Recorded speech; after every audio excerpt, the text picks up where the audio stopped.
Está pregando, apóstolo? Não, vou começar agora. Ah, ainda bem que eu estou em casa, Daniel. Ainda bem que eu ministrei essa palavra, né? Porque às vezes a gente deixa de olhar os irmãos como irmãos, né? Mas hoje eu estou vendo aqui a família de Deus reunido. Você é família de Deus, é família de Cristo. Você é abençoado em Cristo Jesus. Repete comigo então assim. Tabernáculo restaurado. Vamos? Está feio demais. O tabernáculo restaurado. É importante a gente entender isso. Eu queria falar um pouco a respeito da vida de Davi. E a gente está num tempo de cumprimento de uma das promessas mais maravilhosas da palavra de Deus. Muitas gerações esperaram por esse cumprimento e eu creio que nos nossos dias Deus está reparando as brechas de um tabernáculo, de uma tenda de Davi que existiu há muitos anos atrás. A palavra de Deus no livro de Amós, no capítulo 9, versículos 11 a 13, esse é o texto que dá base para o ano da aceleração.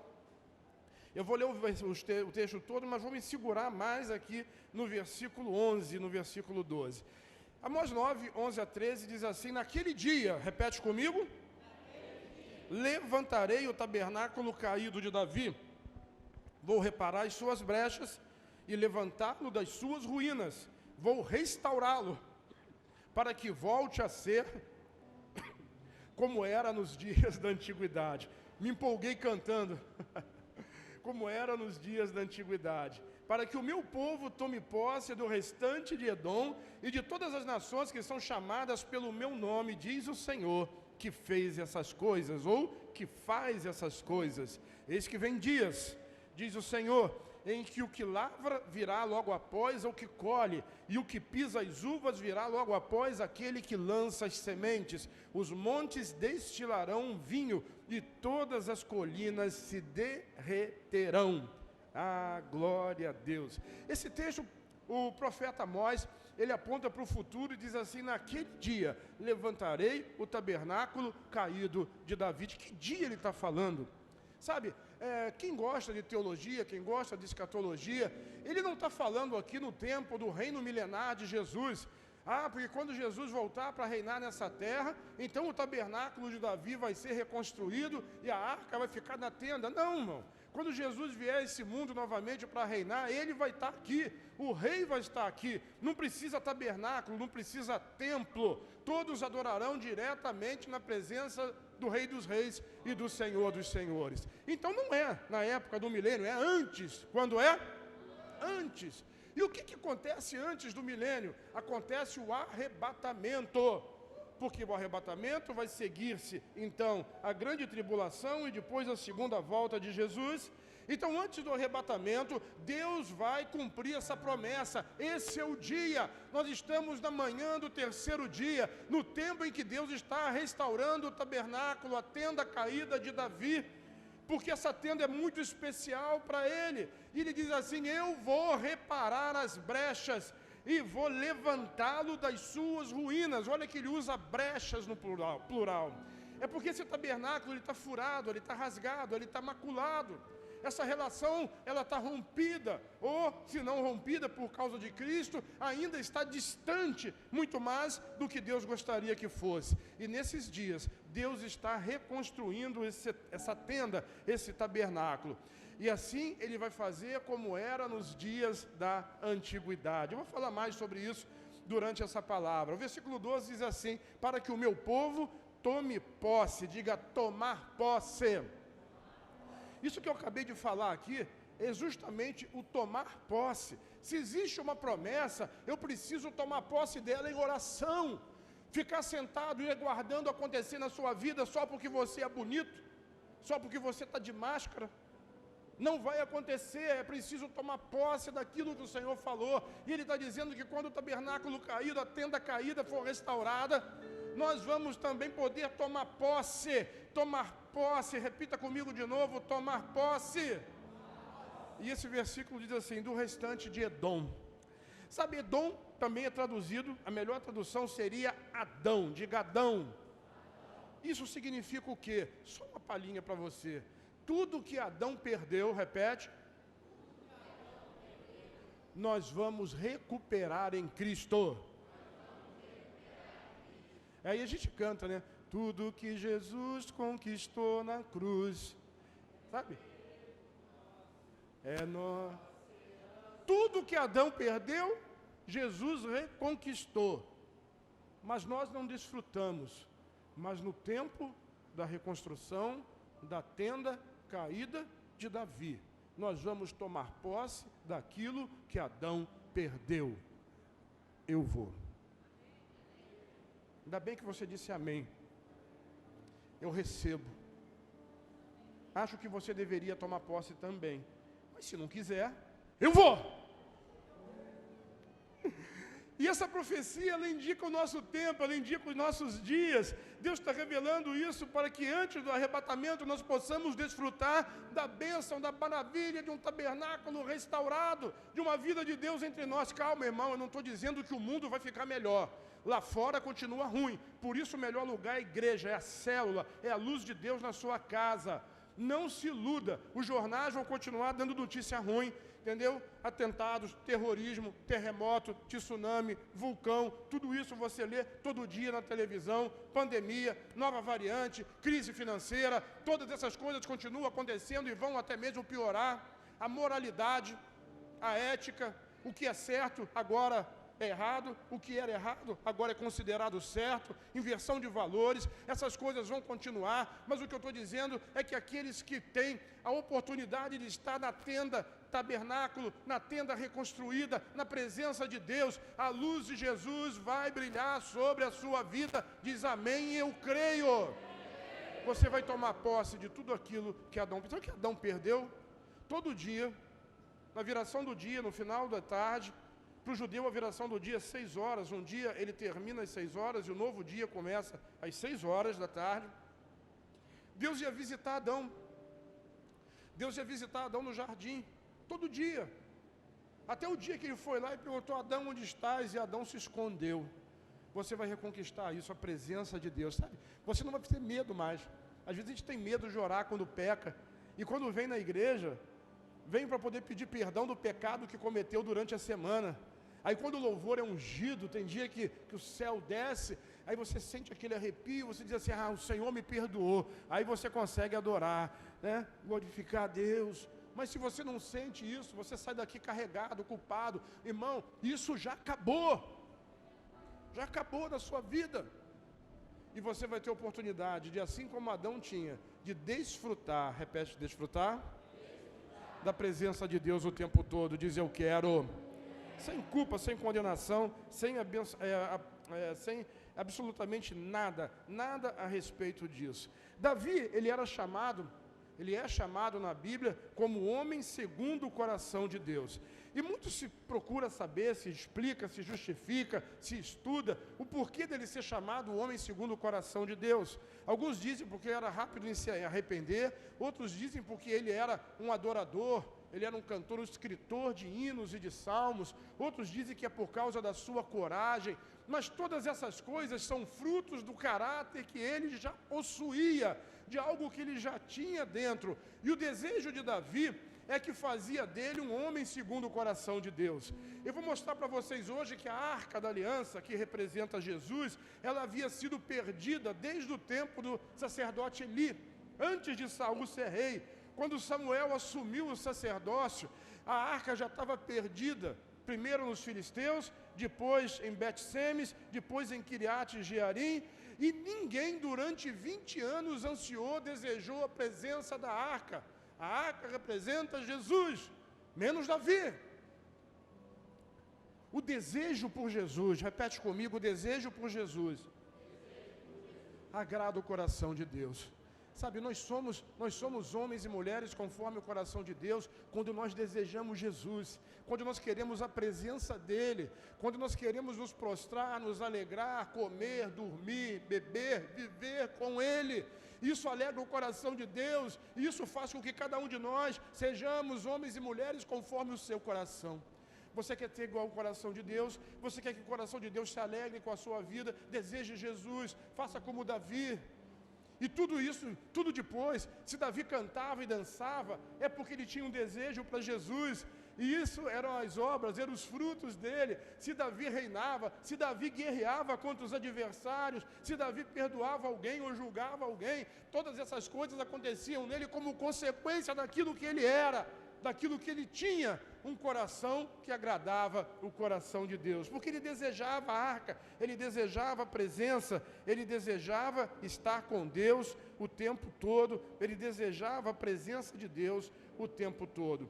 E eu fico pensando como isso é interessante e como é importante a gente meditar nisso. Se você for ler o Salmo 132, não faça agora, mas depois leia, você vai ver, a gente não sabe bem quando, em que época esse salmo foi escrito, mas é um salmo de degraus, então de romagem, no caminho para a adoração em Jerusalém. Alguns dizem que foi Salomão, mas que relembra a história de Davi.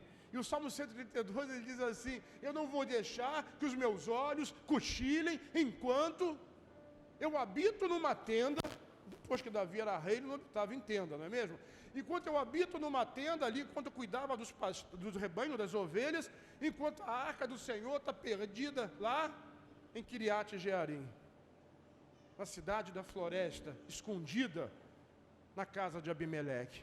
Sabe, a presença de Deus, a presença de Jesus, ela precisa gritar no nosso coração, acender uma chama no nosso coração, um desejo por ela, pois quem deseja Jesus também vai descobrir que é desejado por Ele. Como é que alguém pode querer morar no céu, subir com Jesus no arrebatamento, se continua agarrado e preocupado, porque as coisas do mundo ainda lhe são muito mais atrativas, os prazeres, o dinheiro, a saúde. Saúde é uma bênção, irmão. Mas nada pode ser mais importante, mais valorizado do que a presença de Deus. Quem entende diz amém. Sou por muitos caminhos, e eu quero lembrar você, depois eu explico com mais calma, a arca representa Cristo. Então, desde a morte de Hofni e Finéias, filhos de Eli, quando a arca foi capturada e levada ao templo de Dagon, Deus filisteu por um longo tempo, isso é 1 Samuel, você pode acompanhar o texto. Sabemos que Deus castigou os filisteus, bem como os seus deuses, por colocá-los lá no templo de Dagon. Então, juntamente com os deuses dos filisteus, Deus também puniu o povo e os seus líderes com úlceras, com hemorroidas, e de maneira que eles queriam se livrar da arca. A arca é uma bênção para quem a deseja, mas quem quer tocar nela e usurpá-la, sem ter o desejo, sem ter a fé e ter confiança em Jesus, ela pode se tornar um grande problema. Então eles devolveram aquela arca numa carroça de bois, puxada por vacas, com ofertas de ouro, eles colocaram sobre elas e deixaram as vacas seguir o caminho. E as vacas seguiram o caminho de uma cidade chamada Bet-Semes, Casa do Sol. 1 Samuel capítulo 6, versículo 15... 1 Samuel 6,15 diz assim: os levitas desceram a arca do Senhor e também o cofre que estava junto a ela, em que estavam os objetos de ouro, e os puseram sobre a grande pedra. No mesmo dia, os homens de Bet-Semes ofereceram holocaustos e sacrifícios ao Senhor. Eles pegaram a própria carroça, quebraram a carroça, pegaram as vacas, mataram e ofereceram elas em holocausto, em cheiro suave, em gratidão a Deus. E agora os levitas tiram a arca da carroça e executam tudo isso. Mas aconteceu alguma coisa que fez com que a festa não fosse completa. 1 Samuel capítulo 6, versículo 19, diz assim: o Senhor feriu os homens de Bet-Semes, porque olharam para dentro da arca do Senhor, matando 70 deles. Então o povo chorou, porque o Senhor tinha feito tão grande matança entre eles. Qual era o problema? Olhar para aquilo que Deus não quer que o povo olhe. Por que morreram as 70 pessoas? Porque olharam dentro da arca. A arca era um caixote de madeira coberta de ouro. A madeira representa a humanidade de Cristo, o ouro a sua divindade. Em cima da arca tem uma tampa que chama-se propiciatório. Em volta da tampa, como um babado em forma de coroa. E o propiciatório, a tampa, representa Cristo dentro, da arca, sobre a arca. E 2 querubins com as suas asas estendidas na direção do centro da arca.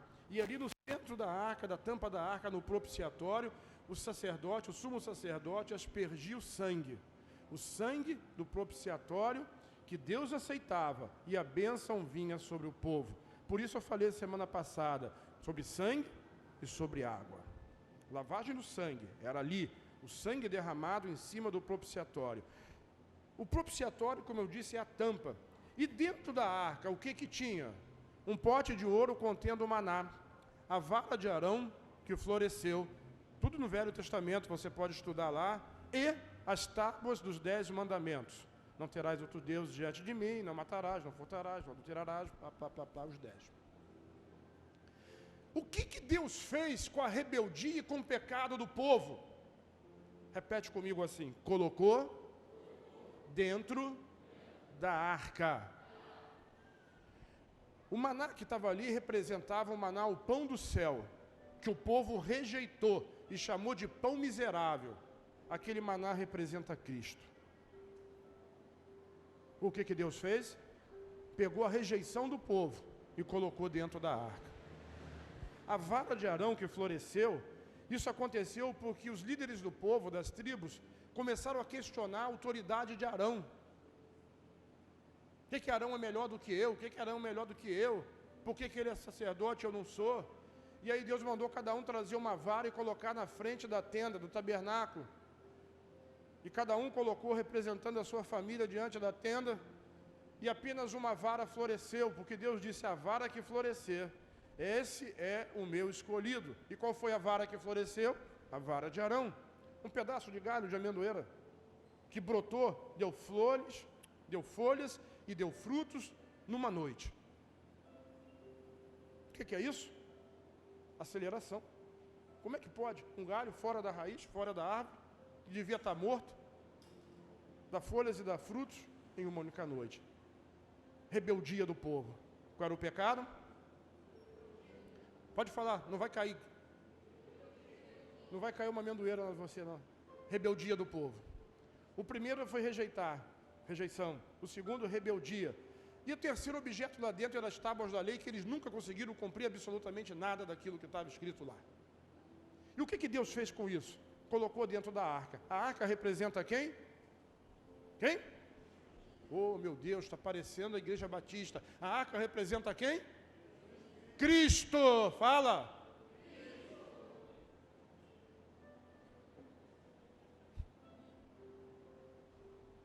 Eu, hein?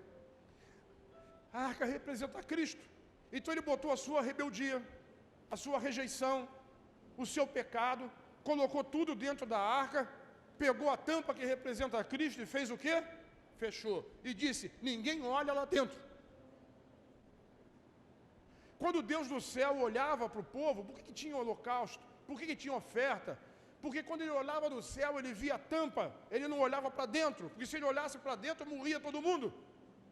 E o que tinha em cima da tampa? Sangue. O que tinha?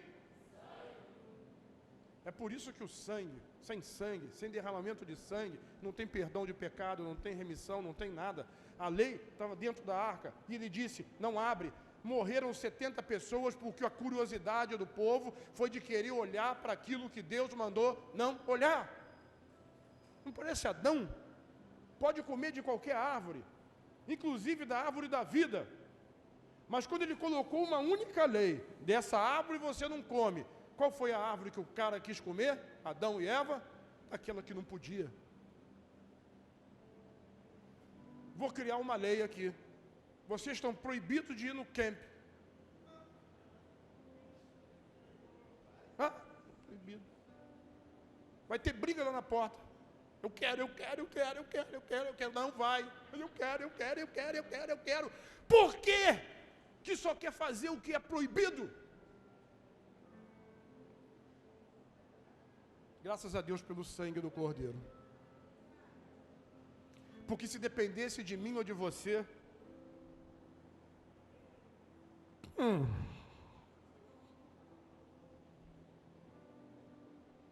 morreram 70.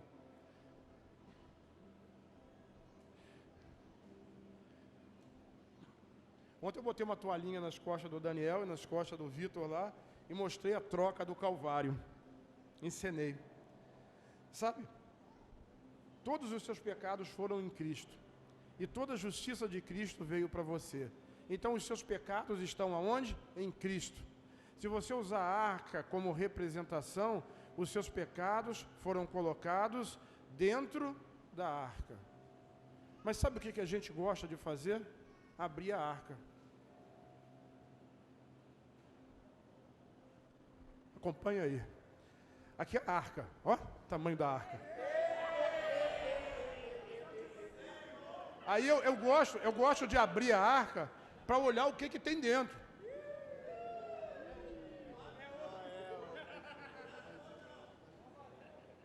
Até você sabe que não pode fazer isso. O que tem ali dentro?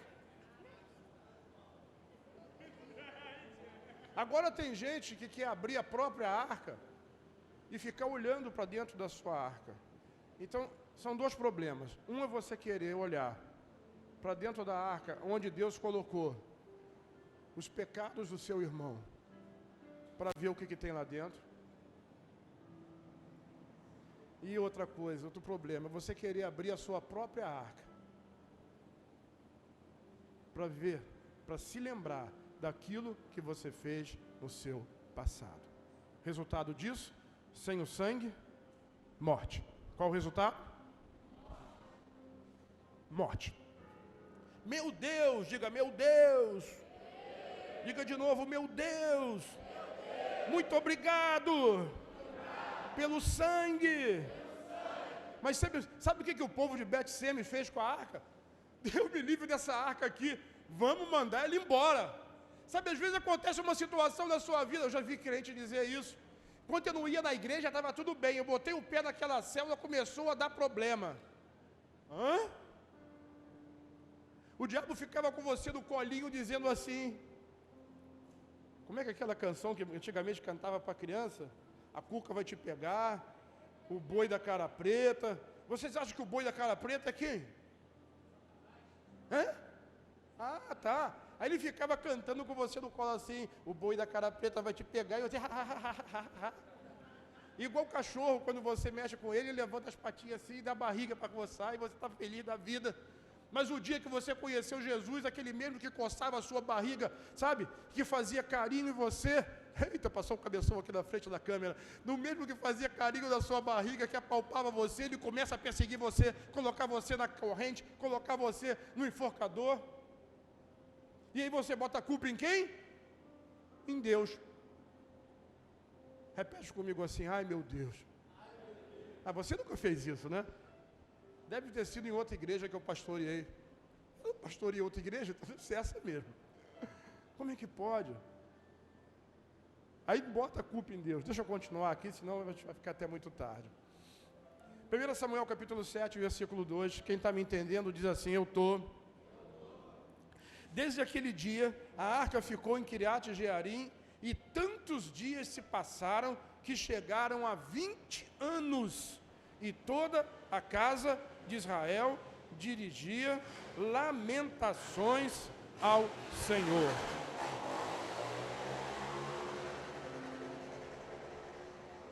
Ouvi dizer que isso tinha sido proibido. E toda a casa de Israel oferecia 20 anos. 20 anos. Qual é o crente que consegue ficar 20 anos sem a presença de Jesus? Pois ficaram. Olha, e gente boa. Jonatas, Saul, Samuel. Eu não sei o que os sacerdotes faziam naquela época. Eles iam fazer propiciação aonde?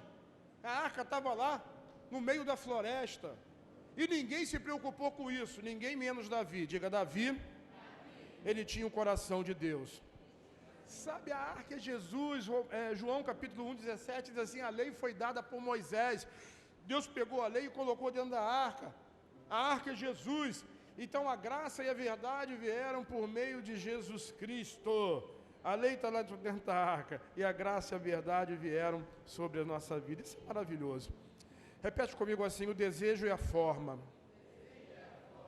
Alguém fica dizendo, e eu só acho isso um pensamento tosco, mas interessante. Você sabe quanto tempo Moisés ficou em cima do Monte Sinai, quando Deus estava dando para ele as tábuas da lei? Pergunta para o seu irmão aí, quanto tempo? Eu vou dar uma dica, quantos dias? 40 dias. O que você acha que Deus estava falando com Moisés durante 40 dias? Será que ele levou 40 dias para dizer: não terás outros deuses, não furtarás, não mutarás, não adulterarás, não cobiçarás, honra teu pai e tua mãe? Não sei os 10 mandamentos de cor. Será que ele demorou 40 dias para dizer isso? Não, irmão. Ele estava lá durante aqueles 40 dias falando de Jesus. Como? Porque Jesus está na lei, Jesus está no tabernáculo, Jesus está na tenda, Jesus está na oferta, Jesus está no sacrifício, Jesus está na arca, Jesus está no holocausto, Jesus está em todo lugar. Ele ficou conversando com Moisés 40 dias falando de Jesus. Não tem outro assunto que Deus vai falar durante tanto tempo a não ser a respeito do filho dele. Ele não quer falar de outra coisa, nem do Flamengo. Ele quer falar do filho dele. Nem do Big Brother, que você está doido para ir embora para assistir. Ele não quer saber quem está na casa. Ele quer saber se Jesus está na casa. Aí faz diferença. Se Jesus não está na casa, pode ser a casa que for. Quando o anjo da morte passa perto dela, dá ruim. Quem está me entendendo diz amém.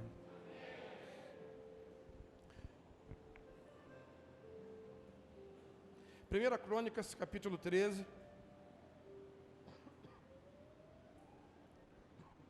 1 Crônicas 13, vou ler o versículo 7, depois de 9 a 11, 13 e 7 diz assim: E levaram a arca de Deus sobre um carro novo da casa de Abinadab, e Uzá e Aiô guiavam o carro. O que aconteceu?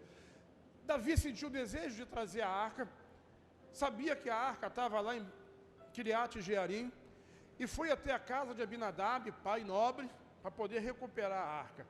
E fez o quê? Pegou a arca e imitou. Às vezes, o problema do crente é querer ficar imitando não crente. Imitando o coach, imitando o pensamento positivo, imitando autoajuda. E tem muito púlpito pregando essas coisas.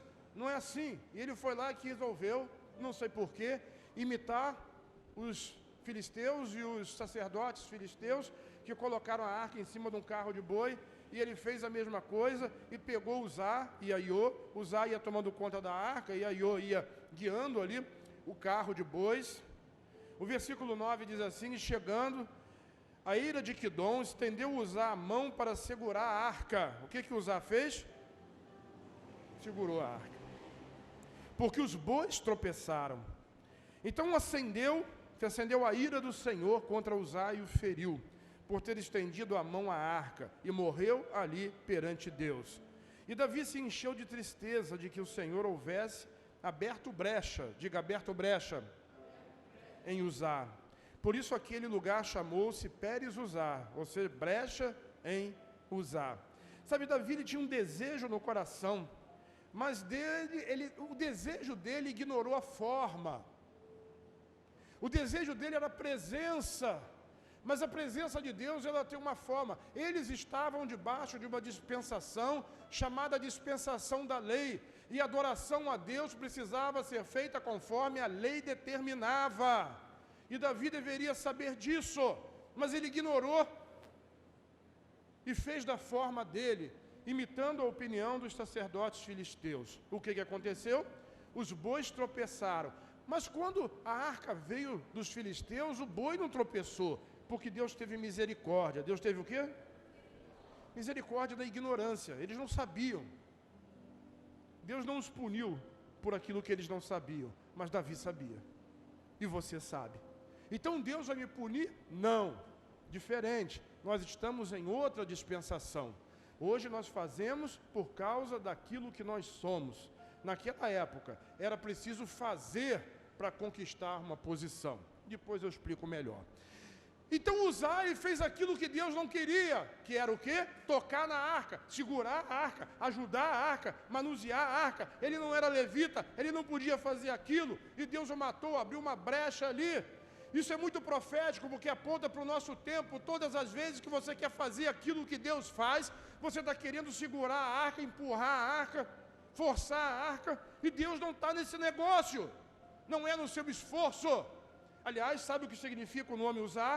Diga força. Não é na força do homem, não é em quê? Não por força nem por violência, diz o profeta Zacarias, mas pelo meu Espírito, diz o Senhor dos Exércitos. Não é na sua força, é na força dele. E Uzá quis ajudar, quis botar a mão, quis segurar, e você sabe que acabou dando ruim. E assim Davi ele ficou muito triste, muito chateado, porque ele entendeu que Deus havia punido ele por alguma coisa. E ele deixou a arca na casa do homem chamado Obed-Edom. Como é que é o nome do cara? Obed-Edom. E diz que a arca ficou lá durante 3 meses, e nos 3 meses que a arca esteve lá, aquele camarada foi muito abençoado. Tem algumas verdades aí que eu não vou pregar sobre elas porque não dá tempo. Mas quando a arca de Deus, a arca, quem é a arca? Toda vez que eu falo na arca, o cara passa ali, né? Quem é a arca? Jesus, é Cristo. Quando a arca estava na casa de Obed-Edom, durante 3 meses, ele prosperou em todas as coisas. Saúde, finanças, família, tudo. Deus abençoou ele. Quando Jesus está na sua casa, não porque você é obrigado a tê-lo lá, mas quando você deseja a presença dele, você é abençoado em todas as coisas. Diga, a presença me abençoa. Você precisa desejar a presença, desejar por Jesus. E Davi, quando ficou sabendo disso, ele disse, não é possível, eu não posso deixar a arca lá, eu preciso trazer ela de volta para Jerusalém, para que todo o povo, diga todo o povo, possa ser abençoado.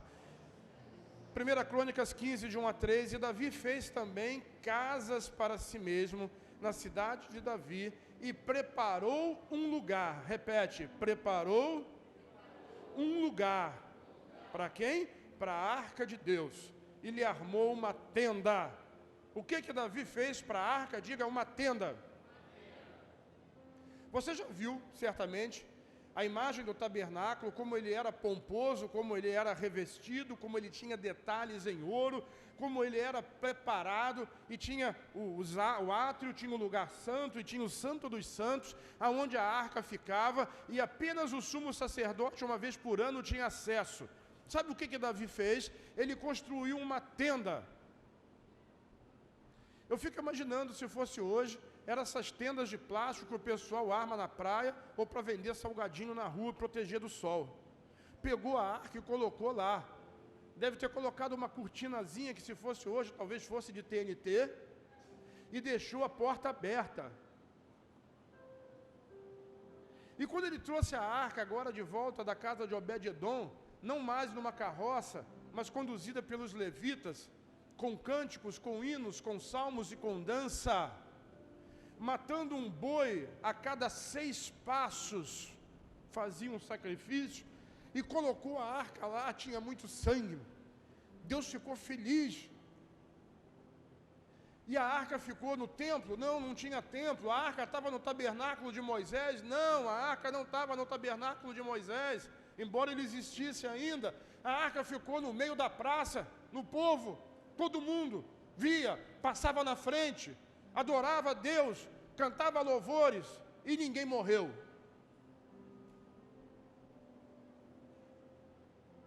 Mas como? A graça de Deus. Aquele momento da história de Davi representa o momento que nós vivemos. Hoje você pode entrar no santo lugar, nas alturas, aonde Deus está, e não vai morrer. Sabe o que aconteceu? Aconteceu exatamente a profecia se cumprindo, como eu li lá em Amós, no capítulo 9, no versículo 11. E naqueles dias eu repararei o tabernáculo, a tenda de Davi. Deus não quer reparar o templo de Salomão, Deus não quer reparar o templo de Esdras e de Neemias, Deus não quer consertar o templo de Herodes, Deus não quer consertar o tabernáculo de Moisés, Ele quer consertar a tenda de Davi. Hoje a tenda de Davi sou eu, porque a arca de Deus e a presença de Deus está no meu coração. É isso que Ele quer reparar, é isso que Ele quer fazer, é isso que Ele quer construir, uma tenda nova, aonde não tem limite, aonde não tem nenhuma cortina, aonde não tem nenhum véu, aonde não tem absolutamente nada que possa impedir a mim e a você de estar na presença dEle. Eu quero! Eu quero! Não dependo de ninguém, eu mesmo vou. Uau! Diga, meu Deus! Olha só que interessante, 1 Crônicas 16, de 1 a 6, e levaram a arca de Deus e a puseram no meio da tenda que Davi tinha preparado para ela. Então trouxeram holocaustos e ofertas pacíficas diante de Deus. Depois de trazer os holocaustos e as ofertas pacíficas, Deus abençoou o povo em nome do Senhor. E repartiu todos em Israel, como homens, tanto homem quanto mulheres, cada um com um bolo de pão, um pedaço de carne e passas. Quem é que estava lá quando a arca chegou? Diz aí, todo mundo. Vem geral. E a arca no meio do povo, e o povo dançando em volta da arca. Quem morreu? Ninguém. Colocou dentro da tenda. Oh, que beleza de tenda. Não tinha nem um vidro. Bota ali, todo mundo olha, passa. Não vai entrar lá e tocar também, porque é demais, né? Mas podia adorar a Deus, a presença de Jesus no meio do povo. Versículo 4. Designou dentre os levitas os que haviam de ministrar diante da arca do Senhor e celebrar, louvar e exaltar o Senhor, Deus de Israel, a saber, Asaf, Zacarias, e depois Jeiel, Semiramote, Jeiel de novo, e Matias, Eliabe, Benaia, Obed-edom. Obed-edom deixou a casa dele, deixou a fazenda dele, deixou os bens dele. Ele foi tão abençoado que ele pensou assim: eu não vou ficar nessa casa nem mais um segundo. Aonde a presença de Deus estiver, eu estarei ali também. Porque a bênção de Deus está onde? Aonde Jesus está. E aonde Jesus está? Alô? Jesus está aqui. Hoje Jesus está aqui. E é esse tabernáculo, bate aqui, esse tabernáculo que Jesus quer reconstruir. Sabe, Deus quer reparar esse tabernáculo. Aonde o sacerdote é você e você pode ministrar diante do Senhor. Ah, isso é demais. Eu queria continuar falando para explicar, mas que o Espírito Santo ilumine o seu coração nessa noite e você possa compreender. E eu quero encerrar, nem está aqui no texto, mas eu quero encerrar, o Espírito Santo mandou dizer para você, que eu quero encerrar com João capítulo 4. Quando Jesus, ele se encontra com a mulher samaritana, e a pergunta da mulher samaritana é uma pergunta religiosa. Os samaritanos dizem que nós devemos adorar no Monte Gerizim. Os judeus dizem que nós devemos adorar em Jerusalém. Eu vejo que o Senhor é profeta.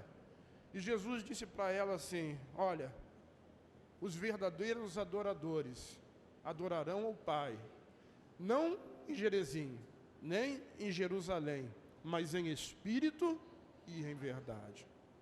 A esses Deus procura. Por quê? Porque esses têm tido as suas tendas reparadas por Deus. Naqueles dias, diga, nesses dias, Deus está reparando tendas. Quem é tenda do Senhor aqui?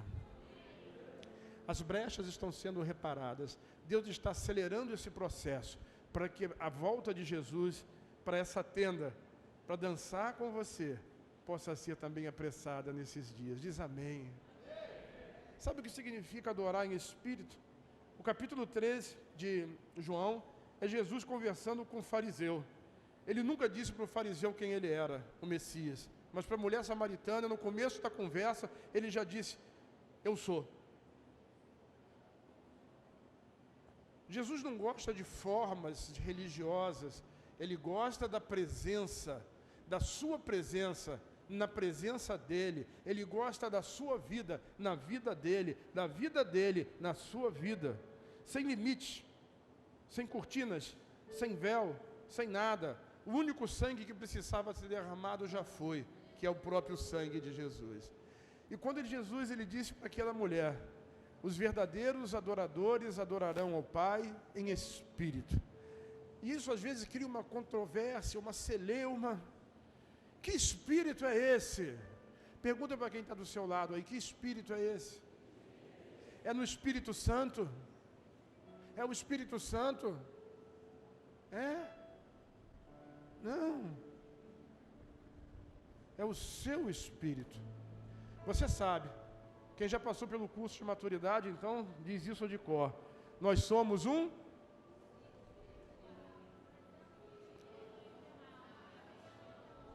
está feio para Dedéu. Nós somos um espírito. A nossa essência ela é espiritual. Deus formou do pó da terra e soprou o espírito. Nós somos imagem e semelhança de Deus.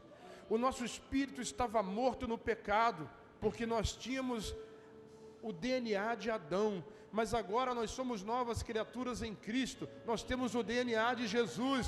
Nós somos vivos para sempre. Você tem um espírito recriado. Então eu sou um espírito, repete, que possui uma alma, a mente, as emoções, a razão, a vontade, mas o seu ser é o espírito, e o seu espírito e a sua alma habitam num corpo. Talvez você não tenha um corpo bonitão igual o meu,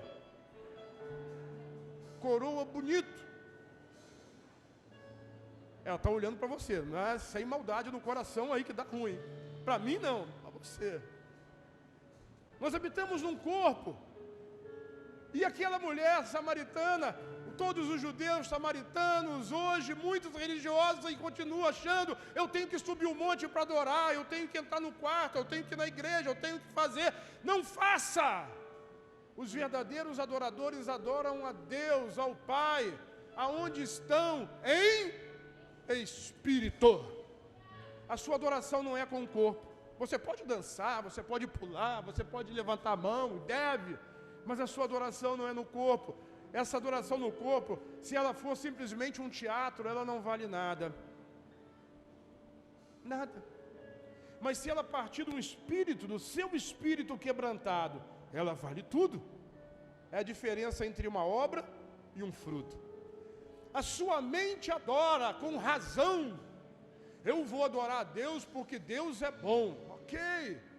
Mas se isso aí é só uma fórmula, também não vale nada. Porque a adoração verdadeira não flui da mente. Ela precisa fluir de onde? Do espírito. Porque da mente tem dia que eu estou com vontade de ir na igreja hoje, então eu vou. Eu não estou com vontade de ir na célula, então eu não vou. Você acha que Deus recebe a adoração de alguma mente? De alguma vontade contaminada? De alguma emoção? Do sujeito que entra aqui, chora, às vezes chora de remorso, de culpa. E tem outros que choram por causa da presença. A gente não sabe, nós não julgamos ninguém segundo a carne, mas Deus sabe.